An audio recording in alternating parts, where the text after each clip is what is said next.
একটি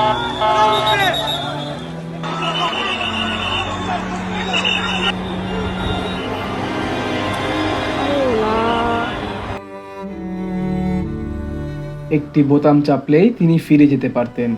ফিরে যেতেন নিজের নববধূর কাছে, পরিবারে, জীবনের কাছে।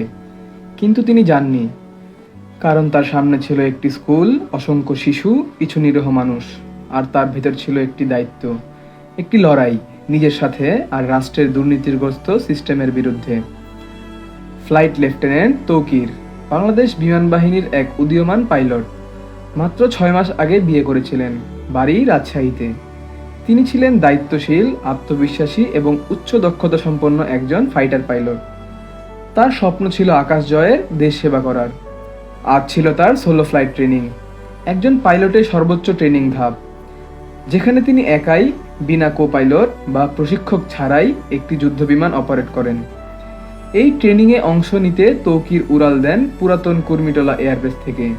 তার নিয়ন্ত্রণাধীন ছিল একটি পুরনো F-7 যুদ্ধবিমান। ফ্লাইটটি উত্তরা, দিয়াবাড়ি, বাড্ডা, হাতির ঝিল, রামপুরার আকাশে ঘোরাফেরা করছিল। হঠাৎই তৌকির বুঝতে পারেন বিমানটি কিছু একটা সমস্যা করছে। তিনি কন্ট্রোল রুমে জানান বিমান নিচের দিকে পড়ছে। তৎক্ষণাৎ তাকে ইজেক্ট করার নির্দেশ দেওয়া হয়, কিন্তু তৌকির তা করেননি। তিনি চেষ্টা করেছেন বিমানটিকে জনবহুল এলাকা থেকে ফাঁকা জায়গায় নিয়ে যেতে। চেষ্টা করেছেন শিশুদের, মানুষদের জীবন বাঁচাতে। শেষ মুহূর্তে তিনি বিমানটির গতি বাড়িয়ে ফিরিয়ে নিতে চেয়েছিলেন বেসে, কিন্তু ভাগ্য আর সময় তাকে সুযোগ দেয়নি। মাত্র 1.5 মিনিটের মধ্যেই বিমানটি বিধ্বস্ত হয় উত্তরার মাইলস্টোন স্কুলে। তৌকির চাইলে নিজেকে বাঁচাতে পারতেন, একটা বোতাম চাপলেই প্যারাশুট নিয়ে লাফ দিতে পারতেন, কিন্তু তিনি বেছে নেন অন্যকে বাঁচানোর পথ। তার মৃত্যু হয় না আকাশে, তার মৃত্যু হয়েছিল সেই দিন যেদিন বাজেট চুরি হয়েছিল, যেদিন 1976 সালের বাতিল বিমান দিয়েই প্রশিক্ষণ চলবে বলে সিদ্ধান্ত নেওয়া হয়েছিল। 2025 সালে এসে কেন এখনো F-7 এর মতো পুরনো যুদ্ধবিমান উড়ছে? এমন যুদ্ধবিমান যার যন্ত্রপাতি অনেক আগেই বাতিল হওয়ার কথা ছিল, কেন আমাদের সাহসী পাইলটদের হাতে দেওয়া হয়েছে মরিচে ধরা লোহা?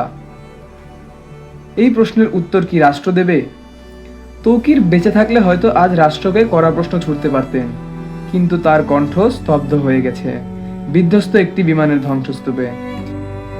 তৌকিরের মৃত্যুতে আজ সবচেয়ে ভেঙে পড়েছেন তার নববধূ। 6 মাস আগেই নতুন জীবন শুরু করেছিলেন যারা, আজ সেই স্বপ্ন তছনছ হয়ে গেছে। রাজশাহী থেকে তৌকিরের পরিবারকে হেলিকপ্টারে করে ঢাকায় আনা হয়েছে। তাদের কান্না থামছে না, তাদের চোখে আজ প্রশ্ন, আমার সন্তান কি এটাই পাওয়ার কথা ছিল? আমরা তৌকিরের জন্য শোক জানাই, সম্মান জানাই। শুধু তিনি নন, এই ঘটনায় নিহত আরও যারা আছেন তাদের আত্মার মাগফিরাত কামনা করি, আহতদের জন্য প্রার্থনা করি।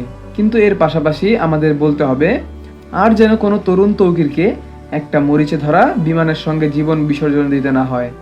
এই সিস্টেম পরিবর্তন না হলে আমরা আরও অনেক তৌকির হারাবো, আর রাষ্ট্র শুধু শোকবার্তা দিয়েই দায় এড়াবে। তৌকির হারিয়ে গেছেন আকাশে, কিন্তু তিনি রয়ে গেছেন একটি প্রতীক হয়ে, সাহসের, আত্মত্যাগের আর একটি ভালো বাংলাদেশের দাবি।